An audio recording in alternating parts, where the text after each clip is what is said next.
Bismillahirrahmanirrahim. Assalamualaikum warahmatullahi wabarakatuh.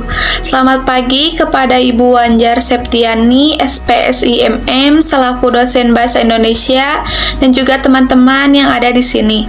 Puji dan syukur kita panjatkan kepada Allah Subhanahu wa Ta'ala, dan tak lupa sholawat serta salam kita curahkan kepada Nabi Muhammad Sallallahu Alaihi Wasallam.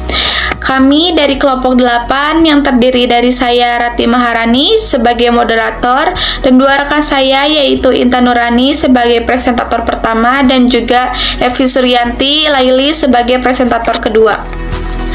Pada kali ini kami akan mempresentasikan makalah kami yang berjudul Karya Tulis Ilmiah. Kami akan menjelaskan terlebih dahulu tentang pengertian karya tulis ilmiah, manfaat apa saja sih yang ada di dalam karya tulis ilmiah, fungsi karya tulis ilmiah, jenis-jenis karya tulis ilmiah, dan juga cara dan struktur karya tulis ilmiah. Lebih lanjut, maka akan dijelaskan kembali oleh Intan Nurani sebagai presentator pertama dan juga Evi Suryanti Laili sebagai presentator kedua. Kepada Intan Nurani dan juga Evi Suryanti dipersilahkan. Pengertian karya ilmiah. Karya ilmiah terdiri dari dua kata, yaitu karya dan ilmiah. Menurut Kamus Besar Bahasa Indonesia, karya dapat diartikan sebagai hasil sebuah usaha, upaya, perbuatan, dan ciptaan. Sedangkan ilmiah bersifat ilmu dan secara ilmu pengetahuan dan memenuhi syarat kaidah ilmu pengetahuan. Jadi, dalam membuat hal yang bersifat ilmiah, seseorang itu harus memiliki landasan yang kuat atau biasa dikenal dengan istilah teori. Adapun pengertian karya ilmiah menurut para ahli. Sebelumnya yang akan saya jelaskan hanya dua definisi saja. Yang pertama yaitu menurut Eko Susilo M. Karya tulis ilmiah adalah artikel yang diperoleh sesuai dengan sifat ilmiah, didasarkan pada observasi, evaluasi, penelitian dalam bidang tertentu, disusun menurut metode tertentu, dengan sistematika penulisan bahasa bersantun, dan isinya dapat dipertanggungjawabkan kebenarannya atau keilmiahannya. Sedangkan yang kedua yaitu menurut Dwi Loka dan Riana. Karya ilmiah atau artikel ilmiah adalah karya seorang ilmuwan dalam bentuk pembangunan yang ingin mengembangkan ilmu pengetahuan, teknologi, dan seni yang diperoleh melalui literatur, pengalaman, dan penelitian.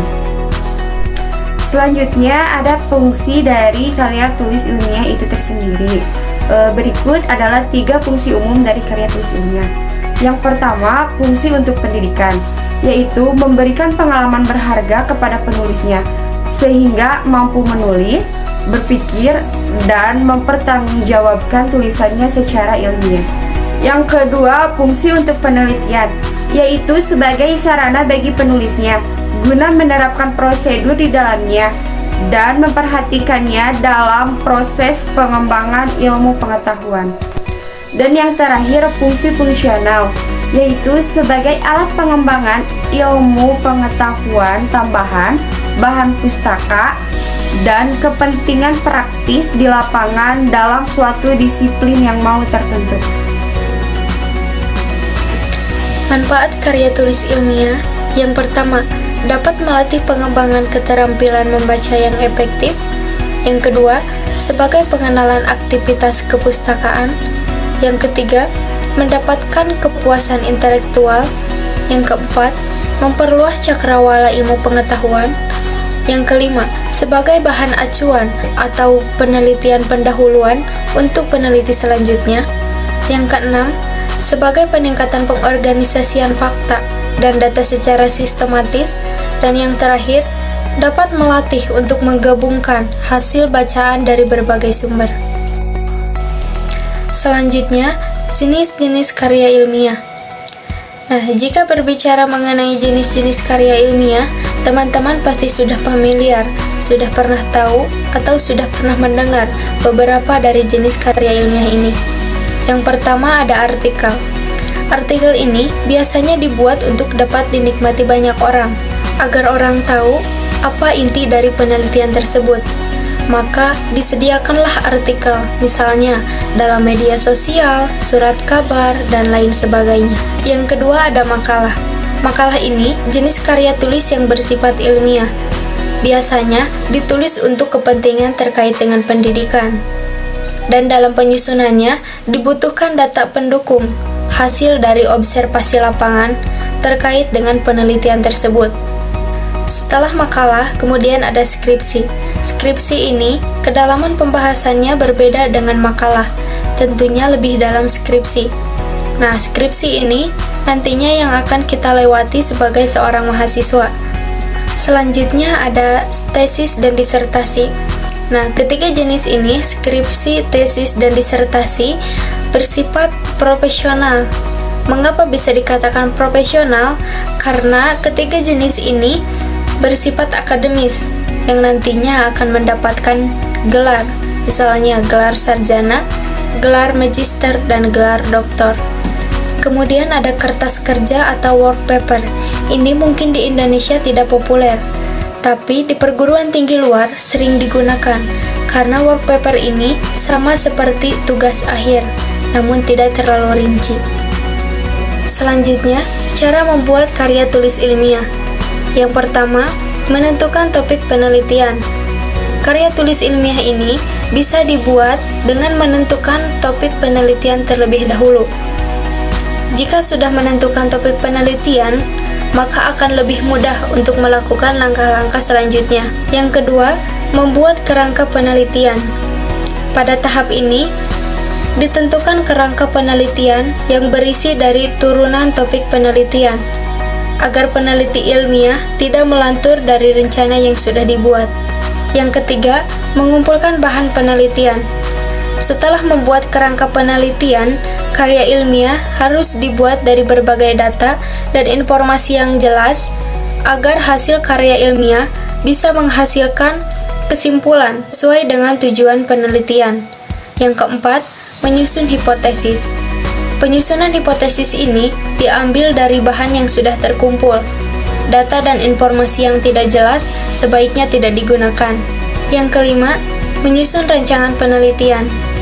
Rancangan penelitian ini akan menjadi pedoman yang bisa dimanfaatkan seseorang untuk menulis karya ilmiah, yang didesain oleh peneliti untuk menggambarkan rencana proses penelitian secara keseluruhan. Yang keenam, melakukan percobaan dengan metode penelitian. Pada tahap ini, merupakan inti dari penulisan karya ilmiah. Penulis bisa melakukan metode penelitian yang paling cocok untuk melakukan percobaan sains atau wawancara langsung sebagai bentuk konkret penelitian di lapangan. Yang terakhir, mengumpulkan data dan menganalisis. Dari percobaan yang sudah dilakukan dengan menggunakan metode penelitian, akan dihasilkan data-data yang konkret terkait topik yang sudah ditentukan sejak awal. Struktur karya tulis ilmiah yang pertama yaitu judul atau sampul yang berisikan logo universitas atau logo kementerian dan sebagainya. Ada nama pembuat atau nama kelompok. Kedua, ada abstrak yang merupakan ringkasan dari suatu karya ilmiah atau penelitian secara umum. Memberikan penjelasan mengenai isi, maksud, dan tujuan, serta penulisannya dibuat kurang lebih 250 kata. Yang ketiga yaitu kata pengantar. Ini berisikan tentang rasa syukur dan ucapan terima kasih kepada pihak yang telah membuat menyelesaikan suatu karya. Yang kelima yaitu daftar isi, halaman yang menjadi petunjuk isi pokok dalam sebuah makalah untuk menjadi pemandu pembaca yang menginginkan suatu bab tertentu. Yang kelima yaitu pendahuluan yang berisikan latar belakang, tujuan, serta manfaat karya tulis yang dibuat. Yang keenam yaitu teori dan metode penelitian yang menjelaskan teori yang digunakan apa, lalu metodenya bagaimana. Nah, dalam metode penelitian mencakup tujuan, waktu, dan tempat, serta prosedur yang menjelaskan tindakan apa saja yang dilakukan dalam penelitian tersebut. Yang ketujuh yaitu pembahasan, yaitu mengenai inti dan penelitian yang dibuat dari karya ilmiah. Bagaimana dari pembahasan terdiri dari data dan teori penelitian yang akan digunakan. Yang kedelapan yaitu ada kesimpulan dan saran, berisikan pembahasan secara singkat yang mencakup masalah dari penelitian tersebut dan saran upaya penulis untuk memberikan masukan terhadap pembaca. Yang kesembilan yaitu daftar pusaka yang berisikan tentang sumber-sumber yang kita dapatkan dari penyusunan suatu karya ilmiah. Teman-teman, demikian hasil presentasi kami yang berjudul karya tulis ilmiah. Pesannya adalah karya tulis ilmiah ini sangat penting dalam perkembangan ilmu pengetahuan. Pemikiran baru dan pengembangan ilmu pengetahuan adalah bentuk kontribusi yang bisa dilakukan dengan cara pembuatan karya ilmiah. Karya ilmiah ini yang nantinya dapat memberikan pengetahuan bagi masyarakat mengenai pemikiran dan gagasan baru. Sekian yang dapat saya sampaikan dari kelompok 8. Mohon pamit undur diri dan terima kasih atas perhatiannya. Wassalamualaikum warahmatullahi wabarakatuh.